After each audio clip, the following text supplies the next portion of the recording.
Bonjour à tous, j'espère que vous allez bien. Aujourd'hui on se retrouve pour un nouvel épisode de OTR, cette fois-ci consacré au premier pay-per-view féminin de la WWE qui a eu lieu hier, donc dans la nuit de dimanche à lundi, c'est-à-dire Evolution. On n'était vraiment pas à l'abri d'avoir un pay-per-view totalement catastrophique, mais finalement il y a eu du bon comme du très mauvais. Avant toute chose, j'aimerais quand même préciser que oui, j'avais dit que je ferais cet épisode en live, mais je teste quelque chose de nouveau. J'ai envie de tester la première diffusion sur YouTube. Donc c'est comme un live, mais je peux discuter là avec vous en dehors. Donc je tourne cette vidéo à 14 h environ, et donc vous verrez cette vidéo à 18 h et je pourrai la commenter avec vous. Et puis je voulais tenter aussi quelque chose de différent. Donc il y aura des montages, des coupés, mais pas comme d'habitude. J'ai envie de tenter le podcast audio sur les pay-per-view. On verra si ça fonctionne ou non, mais vous aurez juste cette image-là du début à la fin de la vidéo. Donc ça reste vraiment podcast audio et vous êtes quitte de regarder l'écran. Vous pouvez juste commenter sur le super chat qui est disponible. N'hésitez donc pas d'ailleurs à me dire ce que vous en pensez là maintenant. Comme ça je vois vos retours et moi ça me ferait plaisir de savoir et de connaître vos avis. Bien, on commence directement avec le premier match. Lita et Trish Stratus ont battu Mickie James et Alicia Fox dans un match qui est vraiment pas terrible. J'ai trouvé beaucoup de botch. Bon, après j'ai vu ce match, j'étais un petit peu occupé pour les gens qui étaient là à lancer le Super Live vu que j'avais un petit peu de retard. On ne change pas les bonnes habitudes. Mais dans l'ensemble de ce que j'ai regardé, c'était vraiment pas terrible. Déjà, j'étais déçu de base que les titres féminins par équipe n'étaient pas lancés dans ce match-là. Je l'avais annoncé il y a 2-3 semaines. J'étais quasiment sûr que ça allait arriver là. On avait annoncé Lita et Trish Stratus comme dans la lignée, dans un dernier run, si on veut bien, à la WWE, et je me suis dit quel meilleur moment et pour quelles raisons elles auraient pu accepter ce dernier run en équipe, si ce n'est justement pour devenir les premières championnes par équipe féminine, en tout cas pour le retour de ces ceintures. Et finalement ça n'a pas eu lieu. Donc est-ce que c'est la blessure d'Alexa Bliss qui a empêché justement la WWE d'amorcer plutôt cet angle-là et le début ou le retour de ces ceintures, ou est-ce que c'est moi qui fabule totalement depuis 3 semaines et ça n'a jamais été prévu pour ce match-là? Dans tous les cas, j'ai été déçu parce que je voulais vraiment Lita et Trish Stratus championnes par équipe, avoir un run d'1 ou 2 mois et puis laisser les titres après à Mickie James et Alexa Bliss. Donc rien n'empêche Alexa Bliss d'avoir les titres 2 mois plus tard parce que je crois qu'elle a une commotion et qu'une commotion ça peut durer jusqu'à 1 an, mais en règle générale à la WWE ça dure que quelques jours. Donc voilà, ça c'était ma première déception. Ensuite, ma deuxième déception, c'est de voir la qualité in-ring. Autant Mickie James, autant Alicia Fox, qui a quand même, je trouve, un peu impressionné dans ce match-là, parce qu'on ne l'attendait pas forcément à ce niveau. Et c'est surtout Lita et Trish Stratus qui ont un peu bâclé certaines prises, beaucoup de botch in-ring qui m'ont déplu. Alors après, on pourra me dire, oui Jordan, ça fait quand même longtemps qu'elles ont plus lutté, donc profite plutôt que de te plaindre, mais ça m'a quand même dérangé. Déjà c'était en opener, vu le star power qu'il y avait tout là autour. Alors encore une fois, la blessure d'Alexa Bliss n'a rien arrangé, mais je m'attendais à le voir plutôt en fin de show plutôt qu'en opener, quoi. Donc voilà, ça a été beaucoup de petites déceptions les unes par-dessus les autres, et du coup ma note elle s'élève à 52 sur 100, ou autrement dit 5,2 sur 100 arrondi 5 sur 100 sur 10 et arrondi 5 sur 10 dans mon ancien format de notes, dans mon ancienne notation de vidéo, enfin de pay-per-view. Et du coup, la note de 52 sur 100, ce qui en fait le plus mauvais match de ce pay-per-view. Donc clairement que ça ne met pas en confiance pour le reste du pay-per-view. Et pour les gens qui m'ont suivi sur le Super Live, ou les gens qui m'ont regardé en rediffusion, peut-être que vous avez regardé les premières minutes, disons la première grosse demi-heure, et vous avez pu me voir me plaindre beaucoup, mais effectivement c'était de loin pas appréciable. On a vraiment un début de show, je trouve, catastrophique. On peut pas faire pire. Je trouve que sur les 4 premiers matchs, il y en a vraiment un qui sort du lot, on en parlera après, mais du coup ce premier match là il met pas en jambes, il donne pas envie de rester éveillé parce que je pense que tout le monde était fatigué. Moi c'était le cas, j'avais dormi 1h30 même pas, donc j'étais vraiment épuisé. Et du coup j'ai même lancé avec des abonnés sur le Super Live des petits jeux comme ça. Tout ça parce que le pay-per-view n'était pas forcément intéressant. Ça s'améliore par la suite et on va en parler avec le deuxième match. Le deuxième match, c'était la bataille royale historique, comme ils l'ont précisé sur Wikipédia. D'ailleurs, j'en ai parlé sur le live. Ça m'a fait rire parce que historique Battle Royale. À quel moment c'est historique en fait? C'est une Battle Royale. Je veux dire, on en voit assez régulièrement, que ce soit chez les hommes ou chez les femmes. Chez les femmes, on en voit souvent dans les WrestleMania. Alors effectivement, c'est historique dans le sens où ça apparaît dans le premier pay-per-view exclusivement féminin. Mais je voyais pas en fait l'intérêt de tout ça. Il y a un enjeu, hein, la gagnante affrontera la championne de son roster. Mais pourquoi historique? C'est vraiment ce que j'ai soulevé dans le live. Ouais, j'ai trouvé ça un petit peu ridicule de l'appeler comme ça. Enfin bref. Concernant le match, surpris en bien. Vraiment, j'ai trouvé que cette Battle Royale était assez bonne dans l'ensemble. Le début était un petit peu lent à se lancer. Mais en règle générale, la fin, surtout la fin, était très très bonne. Le résultat ne me convient pas du tout. Mais dans l'ensemble, j'ai trouvé cette Battle Royale assez cool à regarder. On va déjà commencer par le début. Qu'est-ce qui m'a plutôt déplu dans le début? C'est les Iconics. Alors les Iconics, je pense que on apprécie ce qu'elles peuvent dégager, mais c'est devenu une sorte de lay cool en très mauvais. Donc Billie Kay et Peyton Royce font leur entrée, en dernier d'ailleurs, et commencent à critiquer par-ci par-là. J'ai même pas écouté la promo tellement ça me fatiguait. Elles sont arrivées sur le ring et se sont fait éliminer directement. Donc paye ta crédibilité, les Iconics ont fait leur début il y a quelques mois. Elles ont fait leur début en attaquant Charlotte Flair qui était la championne, ce qui a débouché sur le cash-in de Carmella. Et aujourd'hui on en est là avec Billie Kay et Peyton Royce. Je trouve que c'est très mal effectué parce que ce sont deux lutteuses qui peuvent apporter quelque chose mais qui ont beaucoup de lacunes.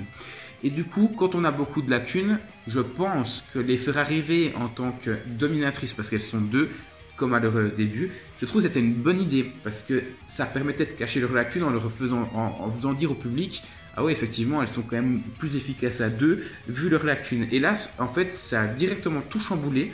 Les bookers ont fait n'importe quoi avec ces deux lutteuses et ils les font vraiment tourner au ridicule, dont d'ailleurs cette Battle Royale, et du coup j'étais très déçu.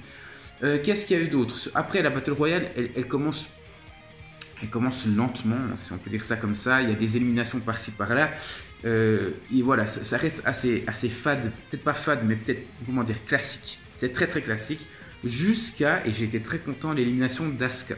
J'ai vu que ça avait choqué et déçu beaucoup de personnes sur Twitter, et je pense en règle générale, mais pourquoi moi j'ai été heureux que Asuka se fasse éliminer par Ember Moon?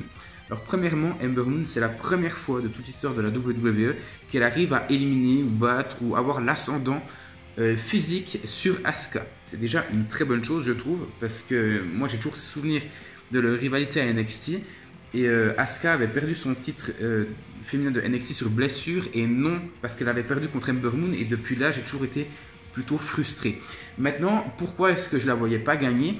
Parce que Asuka, c'est typiquement le problème de NXT, des lutteurs de NXT quand ils font leurs entrées dans le main roster, c'est-à-dire qu'ils sont imbattables, ils sont incroyables, ils ont un booking, une construction, il y a tout qui est incroyable avec eux. Alors c'est pas le cas pour tous, hein, mais la plupart c'est comme ça. Et dès qu'ils arrivent dans le main roster, c'est une catastrophe. Asuka c'est pareil, depuis WrestleMania, elle avait gagné le Royal Rumble, elle a toujours sa streak, elle a perdu contre Charlotte. Ils auraient dû tout faire, quand je dis ils, c'est les bookers, pour la remettre de nouveau crédible. Et depuis là, c'est une catastrophe, ils l'utilisent plus, ils la mettent en équipe avec Naomi. On invente ça, ils turn en face, elle est dégueulasse, on la voit dans le maillot, une classique tournament avec le Miz. Ils avaient gagné la première édition, la deuxième, ben, le Miz le dit très bien, elle ne fait que danser, elle ne prend rien au sérieux, elle n'est plus sérieuse, elle n'est plus crédible. Et du coup, pourquoi est-ce que je la voyais pas gagner? Parce qu'on aurait pu me dire, oh, mais Jordan, si elle gagne, elle regagne de la crédibilité. Mais le problème, c'est là. C'est que pour moi, la crédibilité, on doit l'avoir avant d'avoir un match de championnat. Et s'il l'avait remise encore une fois, ça aurait fait vraiment un effet vomitif, quoi. Je veux dire, moi, Asuka, je l'ai assez vu cette année. Alors, mettez d'autres sur le devant de la scène. Et du coup, construisez Asuka avec un heel turn, quelque chose de bien, et faites-la revenir vraiment en puissance en 2019, courant 2019, mais en attendant, créer d'autres superstars. Et c'est pour ça que voir Asuka se faire éliminer, même si ça a déplu à la plupart des gens, j'ai trouvé ça plutôt bien. Parce qu'on ne va pas se le cacher, le fait que Asuka soit invincible et qu'elle n'avait jamais perdu, eh ben, c'est un petit peu gâché le Royal Rumble de cette année. parce que du coup Asuka elle était presque obligée de gagner le Royal Rumble pour pouvoir perdre sa streak à WrestleMania contre Charlotte. Donc du coup ouais, ça a été la déception et qui est rattrapée dans cette Battle Royale. Par contre, tout va bien. On a envie de se dire, purée, c'est incroyable. On a un Final Four avec Zelina Vega, que j'avais vraiment envie de voir gagner, même si effectivement c'était un petit peu trop tôt pour avoir un run en tant que challengeuse pour le titre féminin de SmackDown. Voilà, elle est quand même dans les 4 dernières en jouant l'opportuniste d'ailleurs, parce qu'elle a fait un peu la Edge ou la Rusev au Royal Rumble 2014 ou 2015. C'est-à-dire qu'elle est restée en bas du ring un bon moment. D'ailleurs, je l'avais dit que je l'avais pas vu se faire éliminer et j'étais tellement déçu. Et puis finalement, elle est revenue et j'étais plutôt content. Il y avait qui d'autre? Il y avait Nia Jax, Tamina Snuka et Ember Moon. Je trouve que là, Ember Moon et Zelina Vega, c'est les deux, à mon avis, lutteuses qu'il faut mettre en puissance et championnes dans un futur proche ou non. Et on a les deux big women de la WWE, Nia Jax et Tamina Snuka. Donc ça me plaît beaucoup. Donc on a premièrement Tamina Snuka qui se fait éliminer par Ember Moon. Alors si c'est par Ember Moon, ça me dérange pas. Genre, Tamina Snuka, c'est toujours la première à perdre, à se faire ramasser des tombées depuis plusieurs années. Ça fait des années que je me plains en disant elle sert juste de faire valoir à des lutteuses autres pour les mettre sur le devant de la scène. Et elle sert un petit peu en tant que manageuse. On l'a vu avec AJ Lee, on l'a vu avec plein d'autres lutteuses. Naomi aussi.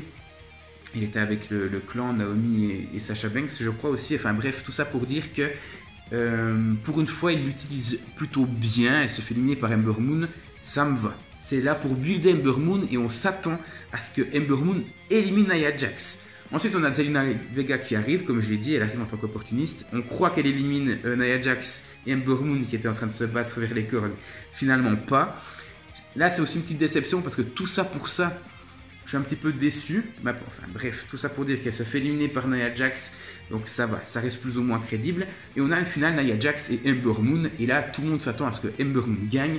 Et finalement, bim, dans la gueule des fans, c'est Nia Jax qui gagne. Pourquoi?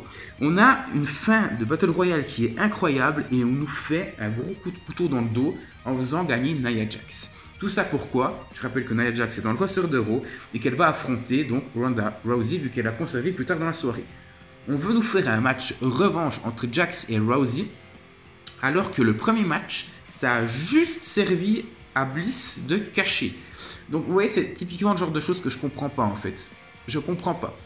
Autant, ouais, je comprends pas. C'est un peu la même chose qu'avec Roman Reigns et Brock Lesnar. Ils avaient eu un match à WrestleMania 31. Rollins était venu cacher. Et du coup, ils nous ont refait ça 15 fois, mais les 15 autres fois, c'est toujours pas arrivé à nos attentes en fait. Donc là, j'ai l'impression que ça va donner la même chose. Nia Jax, elle va nouveau se plaindre contre Rousey, elle va nouveau perdre en crédibilité. Rousey va être essoufflée, elle n'est pas faite pour affronter ce genre de lutteuse à mon sens. Voilà, enfin bref, tout ça pour dire que ça m'a déçu. Je vois pas Nia Jax de nouveau challengeuse alors qu'elle a été déjà championne cette année. Il y en a d'autres qui le méritent. Je pense à Ember Moon, je pense à Zelina Vega, mais il y en a d'autres. Il y en a d'autres. Naomi mériterait même si elle a déjà été championne. Enfin bref, pour moi il y avait beaucoup d'autres choses à faire et j'ai pas compris. Franchement, j'ai pas compris pourquoi mettre Nia Jax.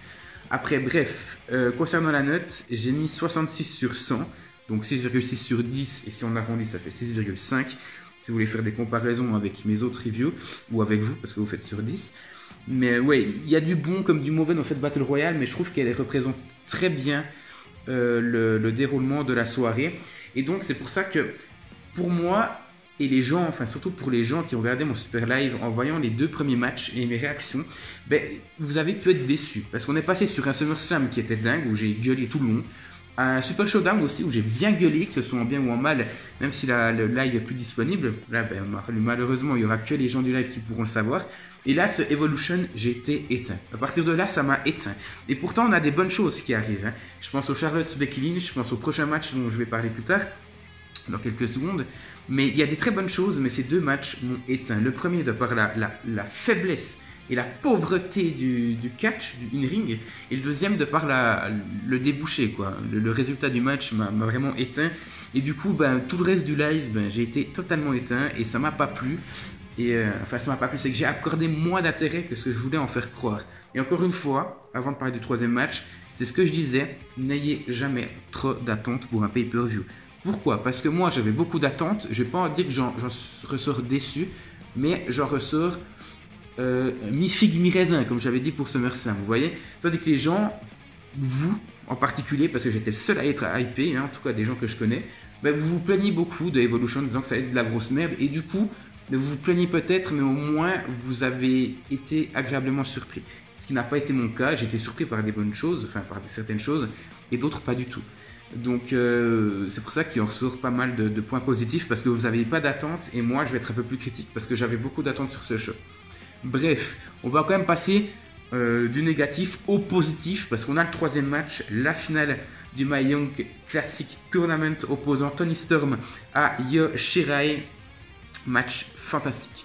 Match fantastique, on a affaire à deux très bonnes lutteuses. Toni Storm, j'avais juste vu son match à NXT UK d'il y a 2 semaines.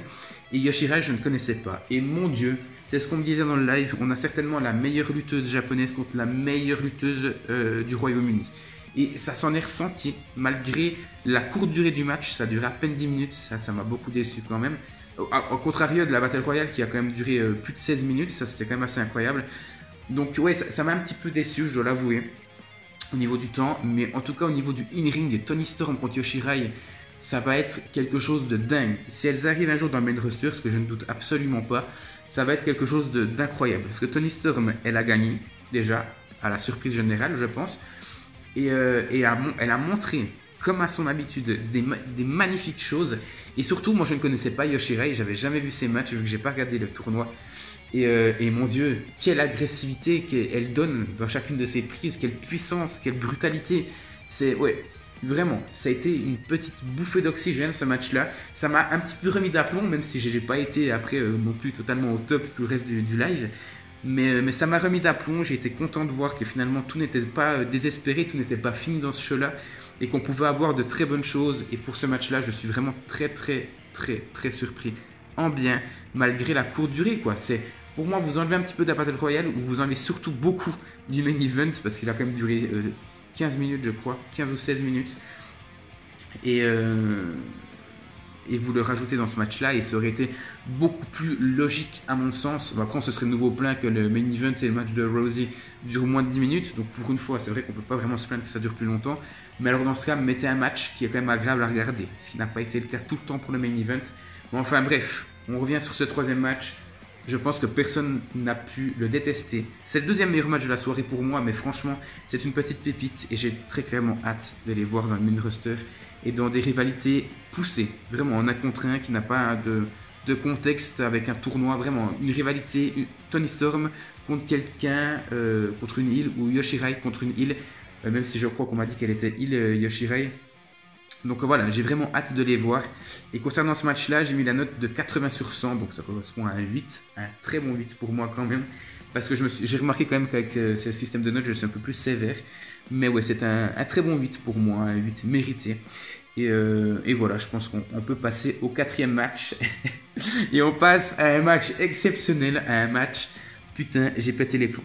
Je vous invite à aller voir mon super live à 1h26. 1h26. J'ai pété les plombs. Pourquoi? Parce qu'on a Sasha Banks, Bayley et Natalya qui ont battu le Riot Squad en 12 minutes dans un match d'une piètre qualité. Autant le rythme, c'était plutôt pas mal. Les lutteuses, surtout du Riot Squad, font du bon boulot, comme à leurs habitudes. Je veux dire, Liv Morgan, elle est des fois inapproximative, mais c'est ce qui fait un petit peu son charme. Sarah Logan apporte le côté stiff de l'équipe. Et puis Ruby Riot, c'est Ruby Riot. Elle mérite un putain de titre. Pourquoi ne pas l'avoir mis dans la Battle Royale à ce compte-là plutôt que de la faire perdre et d'avoir un match contre Becky Lynch ou contre Charlotte plus tard, ou je sais pas, il y aurait fallu quelque chose de ce style-là pour moi. Et c'est pas arrivé. À la place, on a eu une défaite du Riot Squad contre Banks, Bayley et Natalya. Et pourquoi je me suis énervé, outre la défaite du Riot Squad, j'ai pété les plombs contre Sasha Banks. Ouais, il y a une personne qui m'a fait remarquer, et je pense qu'on va mettre beaucoup de dislikes si jamais on tombe là-dessus. Vous savez, Sasha Banks, c'est comme Alexa Bliss. On l'aime ou on la déteste, mais il n'y a jamais d'entre deux. J'adore Alexa Bliss, je déteste Sasha Banks. Pour moi, c'est une fille prétentieuse qui croit que tout est acquis sur le ring. Elle se dit comme la meilleure lutteuse de tous les temps, mais c'est tout l'inverse. Elle est mauvaise, elle est beaucoup trop mauvaise.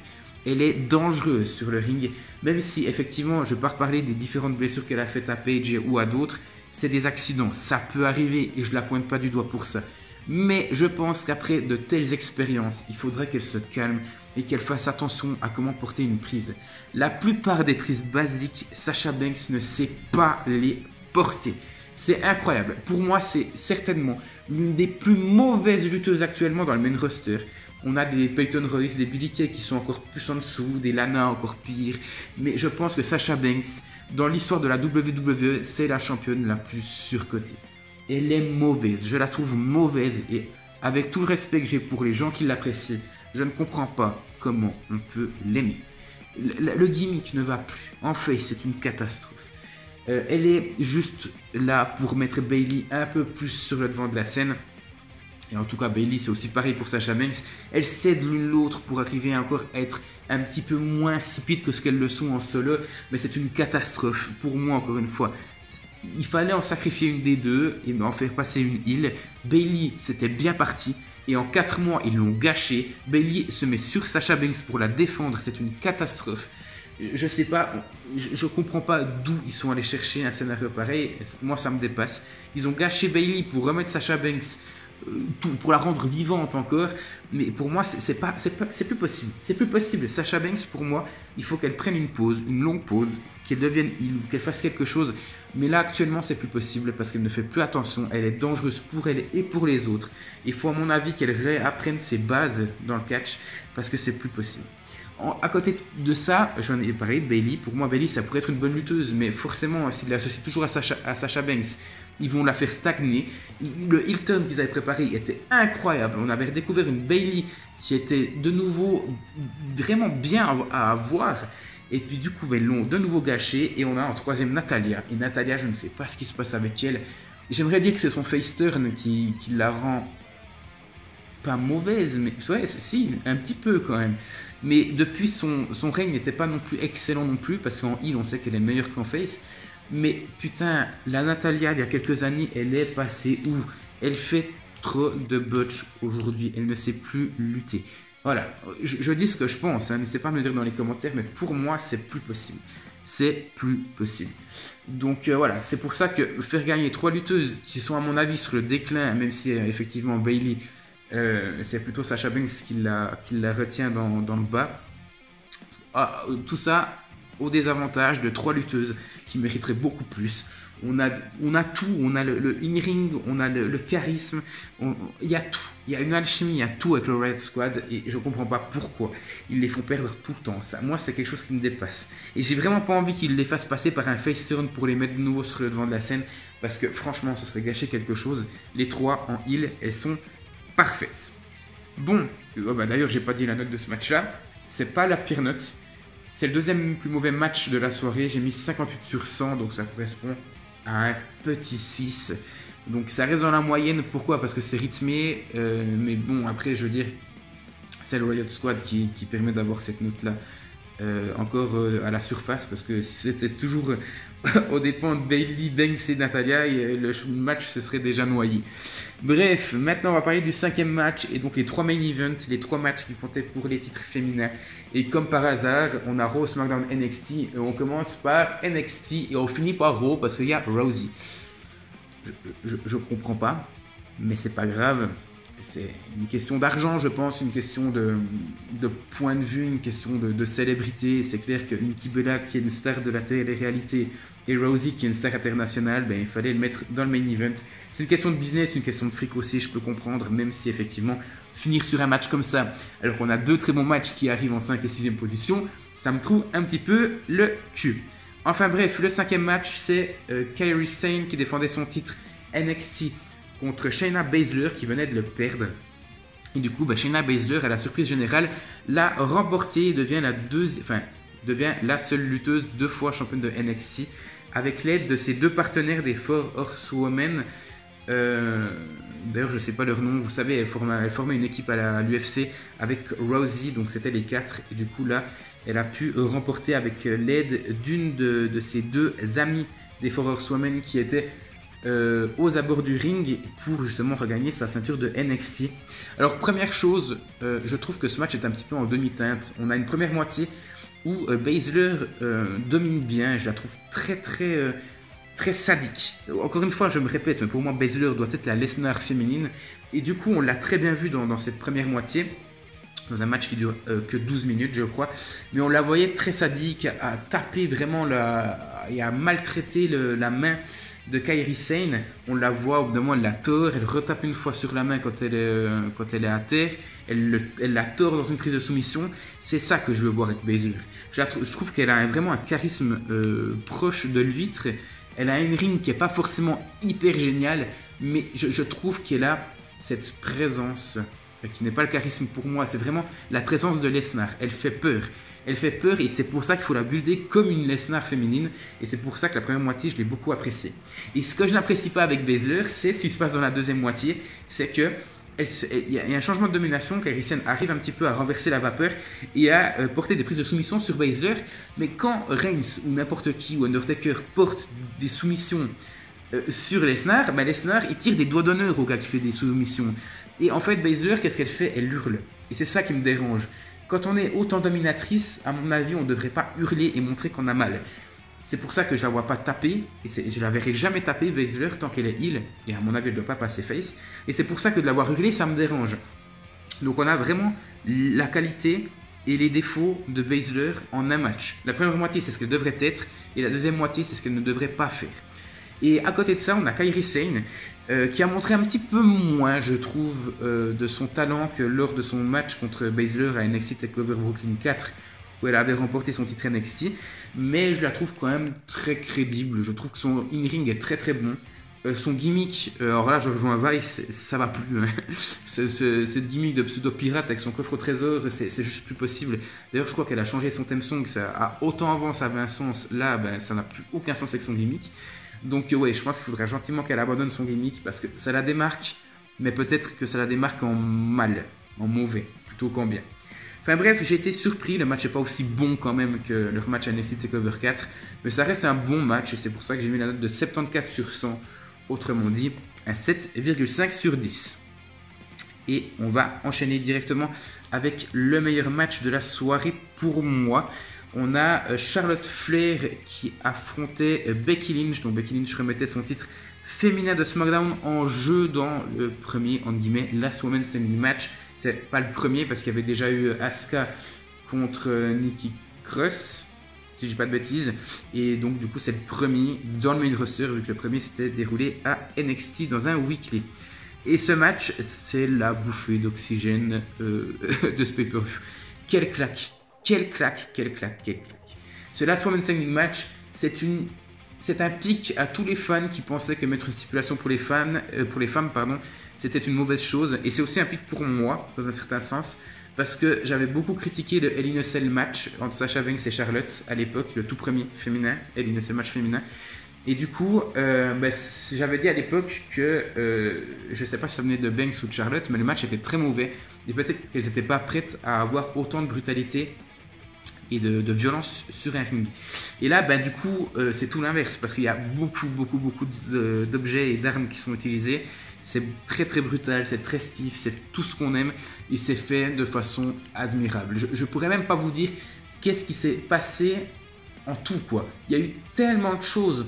Il y a Lynch qui a sauté depuis une échelle sur la table des commentateurs, où Charlotte était allongée. Donc ça rappelle beaucoup le Punk Jeff Hardy à SummerSlam 2009 je crois. Donc c'était un très bon moment. On a la fin aussi où Becky Lynch porte une powerbomb sur Charlotte à travers une table à l'extérieur du ring depuis la 3e corde. On a des petits problèmes aussi. On a par exemple Charlotte qui fait son moonsault depuis la 3e corde sur Becky Lynch qui était sur une table. La table ne se casse pas, mais du coup c'est très bien rattrapé parce que Charlotte, qu'est-ce qu'elle fait? Elle remet Lynch sur la table et elle va porter une Swanton Bomb sur Lynch et cette fois-ci la table se casse. Donc très pro de la part de Charlotte d'avoir fait ça. Elle fait pas du coup la même prise pour pas dire c'est loupé donc je refais le même segment. C'est très pro, j'ai vraiment beaucoup apprécié. On a vraiment deux lutteuses, à mon avis les deux meilleures actuellement à la WWE. dans le main roster. Et du coup, ouais, Lynch, c'est une heal formidable. Putain, c'est là qu'on doit se rendre compte quand même que ça a été un gâchis de ne pas l'avoir mis heal avant ça, parce que elle est heal dans l'âme. Cette femme est incroyable. Elle gagne sa rivalité contre Charlotte, donc quelle suite pour elle? Peut-être Naomi, ça pourrait être pas mal. Ou peut-être Carmella pour un rematch de la finale du tournoi pour déterminer la première championne féminine de SmackDown. Enfin bref, je trouve qu'il y a beaucoup de potentiel. Je sais pas où ils vont mettre Charlotte. Peut-être qu'il y aura un dernier match pour les Survivor Series dans un mois. Mais du coup, franchement, c'est la grosse claque du pay-per-view avec le troisième match, la finale du tournoi. Ça m'a fait vraiment plaisir et j'ai mis la note de 83 sur 100, ce qui correspond à un petit 8,5. Mais c'est quand même hyper admirable, vraiment. Je pense qu'on ne peut pas réclamer plus que ça, tellement le match a été d'une grande qualité. Et tout est gâché par le dernier match. Oui, Ronda Rousey conserve son titre en battant Nikki Bella dans un match de 13 minutes. 15 minutes, non je crois que c'était 15 minutes, proche des 16 si je ne dis pas de bêtises. Qu'est-ce que c'était long! Qu'est-ce que c'était long! Alors effectivement, l'opposition est meilleure étonnamment que celle qui opposait Rousey à Bliss, mais ça va pas. Franchement, ça va pas. On a la première minute de match où Rousey pratiquement Nikki Bella. Nikki Bella, elle voit rien. Rousey refait tout le temps les mêmes prises. Je n'en peux déjà plus. J'avais hâte de la voir débuter et franchement, je trouve qu'il y a un problème. Elle n'est pas assez entraînée. Elle a le physique, hein, je dis pas l'inverse, mais elle n'a pas l'arsenal de prises. C'est pas avec 3 prises qu'on peut être une bonne championne, à mon sens. Et ce match le prouve totalement.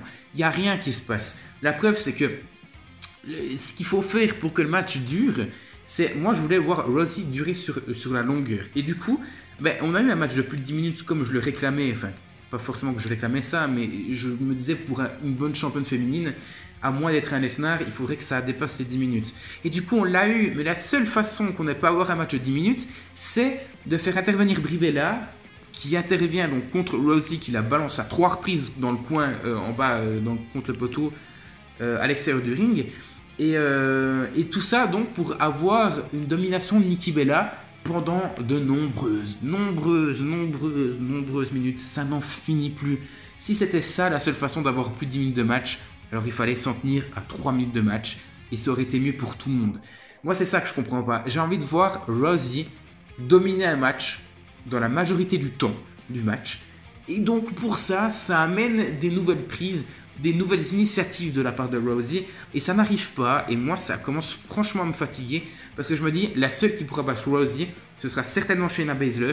Et à mon avis, si ça doit arriver, ça va pas arriver avant le Royal Rumble. Donc ça veut dire qu'on va encore se taper minimum 2 mois de règne de Rousey. Et à mon avis, je pense que c'est au meilleur des cas, parce que si elle va perdre son titre, elle va perdre à WrestleMania, probablement contre Charlotte ou contre justement Baszler. À mon avis, si c'est pas ces deux, il n'y a personne qui pourra les battre. Et du coup, ça tombe mal parce que Charlotte est à SmackDown et Baszler est à NXT. Donc voilà, je pense qu'on n'en a pas fini avec Rousey, ça m'a vraiment déçu. Je comprends pas ce qui... à part la solution que j'ai, je comprends pas comment ils vont la faire tenir comme ça sur le long terme. Parce qu'en termes de rivalité, il y a de quoi faire. Hein. Nikki Bella, elle est mise sur le côté maintenant, mais il y a Natalya qui va certainement trahir au bout d'un moment Rousey. Il y a Baszler qui va forcément faire son arrivée dans le main roster également. Mais en termes d'in-ring, ils vont toujours nous faire la même chose, quoi. Et ça marche seulement quand on s'appelle Lesnar. Ça ne marche pas quand on s'appelle Rousey. C'est pas possible. Rousey, elle n'a pas la même prestance que Lesnar. Et ça, il faut quand même pas l'oublier. Peut-être qu'en termes féminins, ça marche, mais elle a cassé son personnage, Rousey. Elle l'a fracassé. C'est pas en souriant bêtement, en se laissant donner une claque à SmackDown, en allant embrasser son copain à la fin du match, limite ça me dégoûte quoi. Et ça va pas. Rousey, ça ne va pas. Elle a cassé son personnage et elle n'a pas la prestance de Lesnar. Lesnar, c'est le seul à avoir cette prestance-là. C'est le seul qui peut se permettre d'être absent le 99% du temps sur toute une année et revenir et faire qu'on adore ses matchs. C'est le seul à pouvoir faire ça. Rousey, même quand elle est là tout le temps, ça ne fonctionne pas.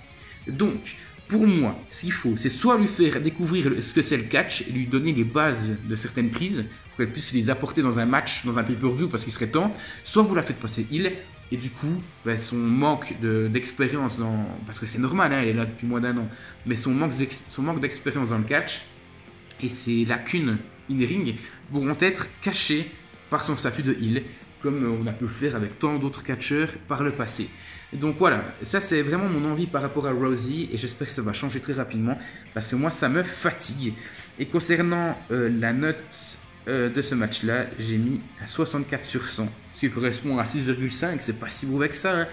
Mais il y a quand même beaucoup d'appréhension, beaucoup de questionnements et beaucoup de lassitude. Quand je vois les matchs de Rousey, c'est une déception, hein, parce que quand elle arrive au Rumble, j'étais vraiment comme un ouf. Et du coup, on n'a même pas un an plus tard et je suis déjà saoulé. Voilà. N'hésitez pas à me dire ce que vous en pensez, hein. J'attends vos commentaires dans le super live. J'espère qu'il y aura du monde d'ailleurs. Il faudra que je me dépêche de monter cette vidéo. Et concernant la note finale du pay-per-view, ça se monte à 6,86 sur 10. C'est pas un mauvais pay-per-view, hein, mais il n'atteint pas la note de 7 sur 10. C'est un peu regrettable, mais c'est pas un mauvais pay-per-view. Heureusement qu'on a Yoshirai contre Toni Storm. Heureusement qu'on a le match pour le titre féminin de SmackDown. Heureusement qu'on a la fin de la Battle Royale. Et heureusement qu'on a le match pour le titre féminin de NXT qui vient sauver le reste, qui est quand même, on peut le dire, passablement catastrophique. J'ai toujours la victoire de Nia Jax en tête, avec un goût amer. J'ai toujours la défaite du Royal Squad. Pareil, ça me déçoit beaucoup. Le match, le main event, c'est juste pas possible. Et Stratus Elita, c'est une réelle déception pour moi dans ce pay-per-view. Voilà. 36 minutes, je sais que ça va pas plaire à certains parce que c'est trop long, mais encore une fois, c'est une première diffusion, donc j'espère que vous aurez participé. Dans tous les cas, mettez-moi maintenant dans les commentaires vos notes pour ce pay-per-view. Ça m'intéresse vraiment fortement. N'hésitez pas à me dire ce que vous en pensez maintenant aussi de ce format vidéo. Podcast audio, oui ou non. Survivor Series, on va certainement le faire en live parce que c'est un pay-per-view du Big Four. Mais je pense que par la suite, quand j'ai le temps de tourner une vidéo comme ça et de faire des montages, je les ferai et je les diffuserai par exemple les lundis à 18h. Et si j'ai pas le temps, je ferai des lives. On fera comme ça, je pense. Et dites-moi si ça vous dérange de ne pas avoir d'autres photos, d'autres images du show. C'est un podcast audio, hein. Le but c'est que justement vous fermiez la fenêtre et vous fassiez autre chose tout en m'écoutant. Il n'y a rien à voir. Donc n'hésitez pas à me dire ce que vous en pensez, ça m'intéresse beaucoup. On est là chaque fois pour évoluer sur la chaîne, on se remet en question tout le temps. Et on apporte des nouveautés et je teste des choses. Et c'est à vous justement de me dire si ça vous plaît ou non. Donc voilà, j'attends vos retours. Là maintenant la vidéo va redevenir une vidéo classique. Donc vous pouvez mettre un commentaire quand cette première diffusion sera terminée. En attendant, n'oubliez pas le petit like, abonnez-vous si ce n'est pas encore fait. Et puis je vous dis à tout bientôt pour la suite de la chaîne.